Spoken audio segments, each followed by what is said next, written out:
It's the law. Can't have light, but no dark. See, can't do it. What are some examples of darkness?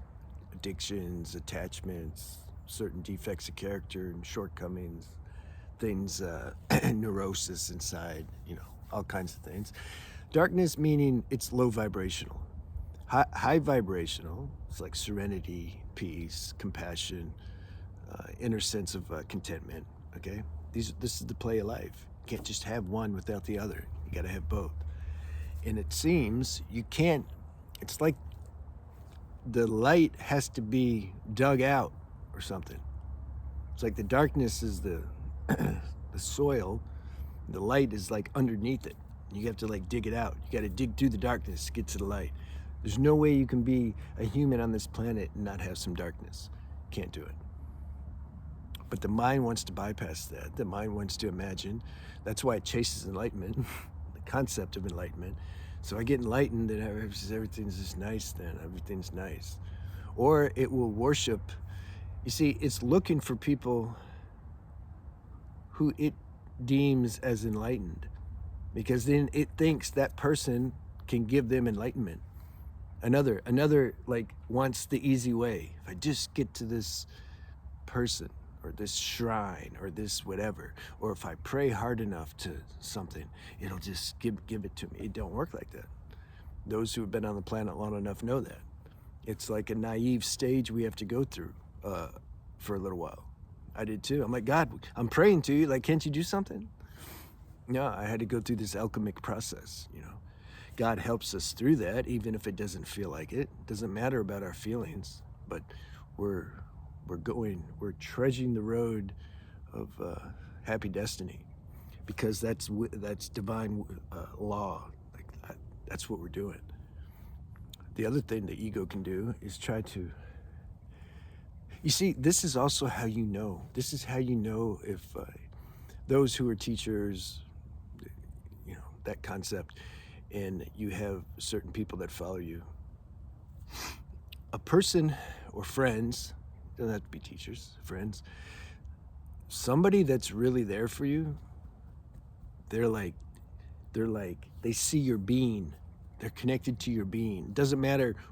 It doesn't matter what you say, what you do, what somebody else says about you, nothing. There's been an inner confirmation that you're good. Like they know you're good. It just doesn't matter. Now those people who are in love with an idea they have about you, they're not gonna be with you long. You'll do something, it'll crash their little projection they have of you, and then you're finished. Because they're looking for somebody, they're in love with an idea they have. This is why people are more attracted to gurus who aren't here anymore, that you can read about. It's easy to read about somebody 2,000, 5,000 years ago and then project all the magical fantasies onto them and think, wow, they're like the perfect being. Yeah, were you there? Do you know? Did you hang out with them? There's nobody that's exempt from having some darkness.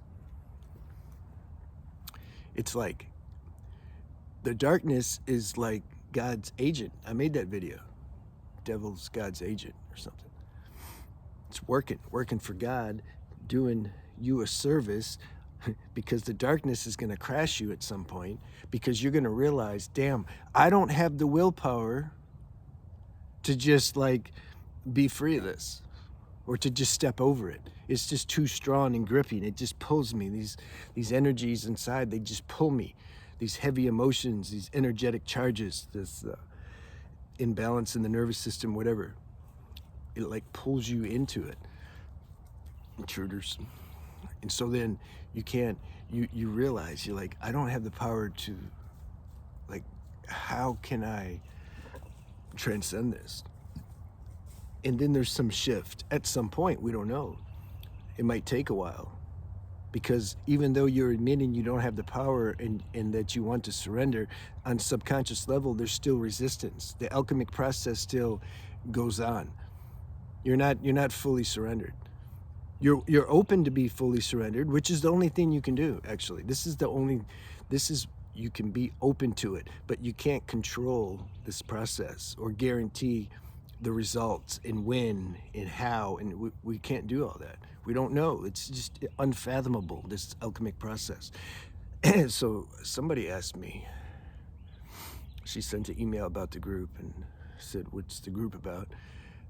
And I tried to explain on the website what it's about, but I just what I just said, though, actually, this is what it's about. It's not about having some special technique here. I'm going to give you a special technique, and then that's just going to eliminate all your darkness. No, it's about how are we perceiving our darkness?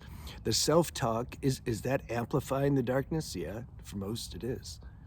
We look at that. How can we kind of just bring more self-acceptance into our situation?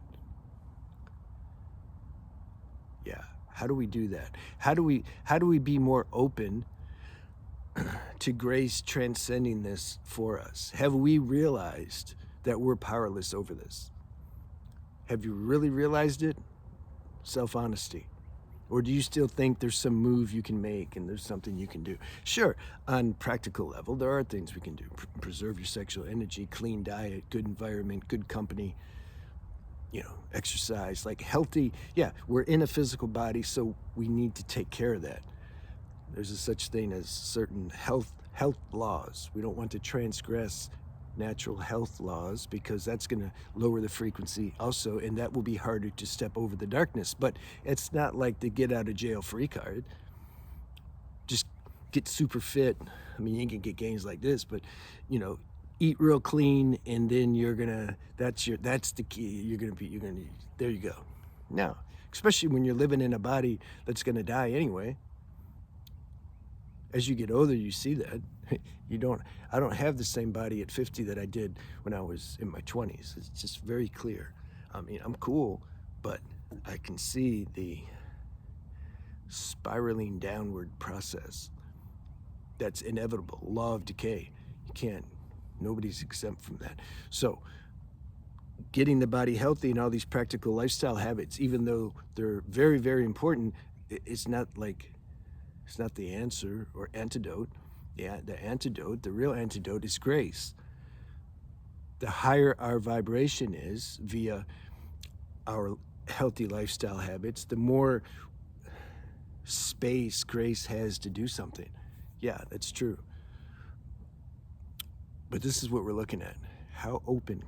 God, show me how to be open to a shift occurring that only you can do, while at the same time accepting.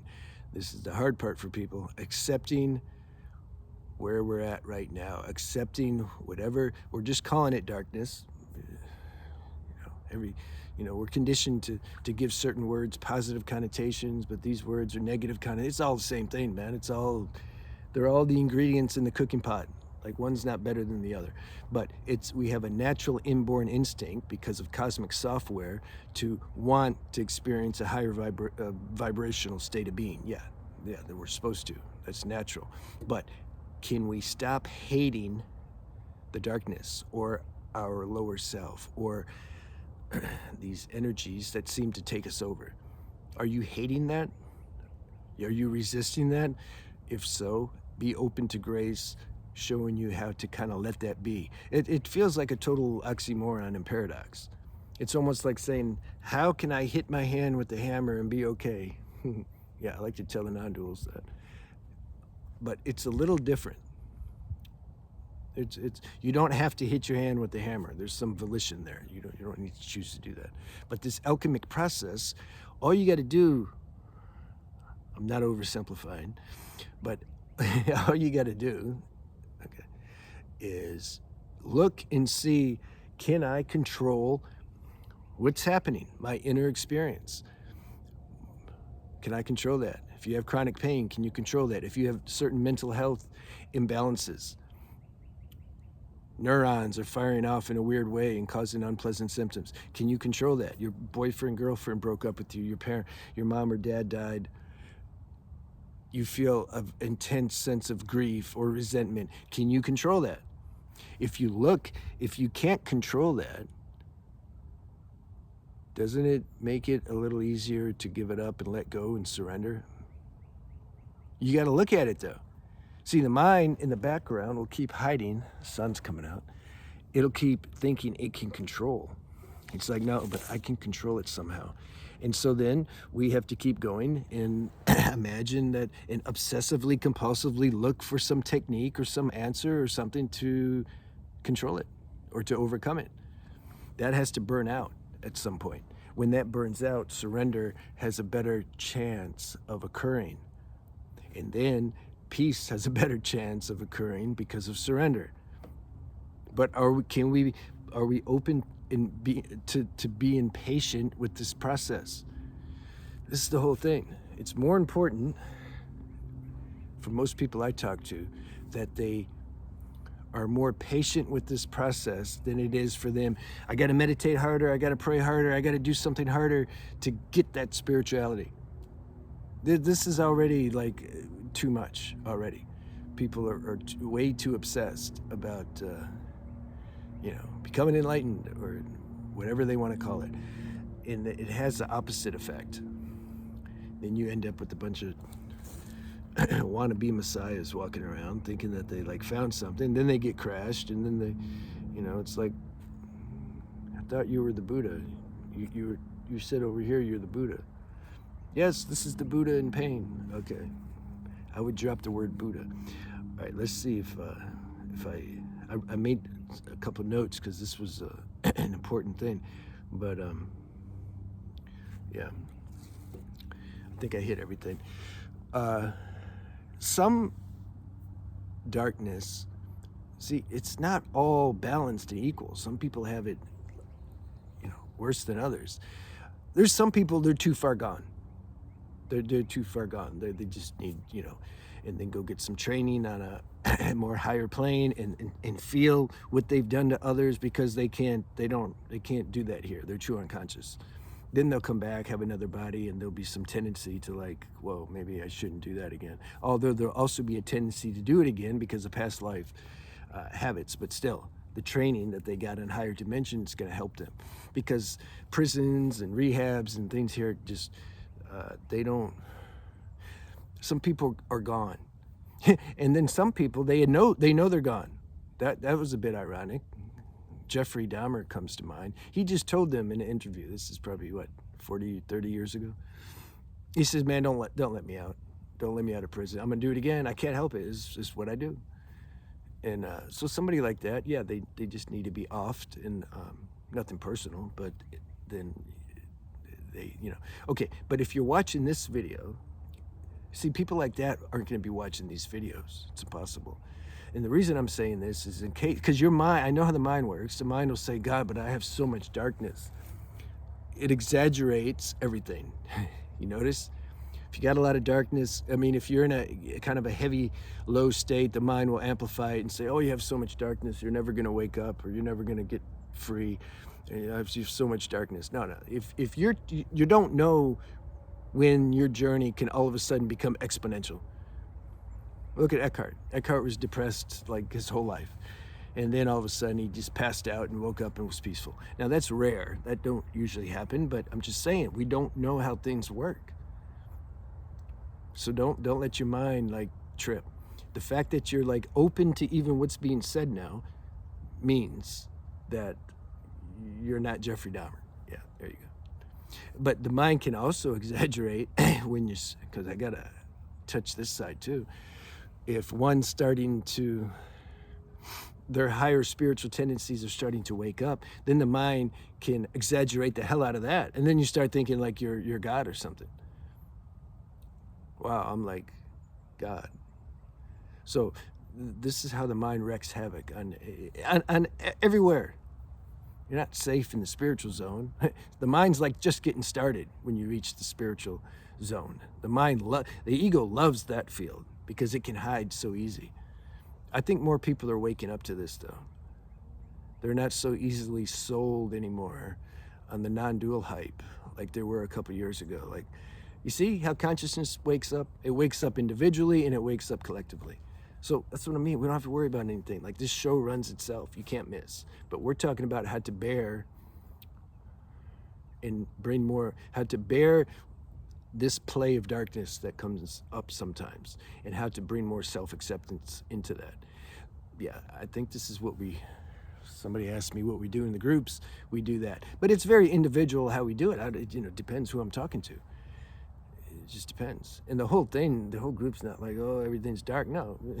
But I'm just saying, we can always, these principles we share, they're infinite. Self-acceptance, surrender, these are infinite principles. It's up to the person how deep you want to do introspection to see, like, I can let go a little more here, though.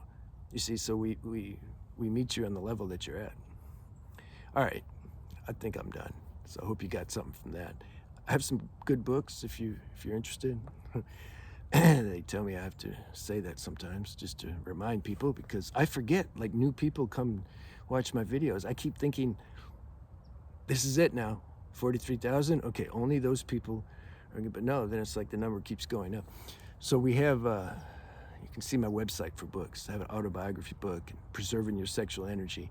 That's a big deal to keep your vibration higher, sexual energy.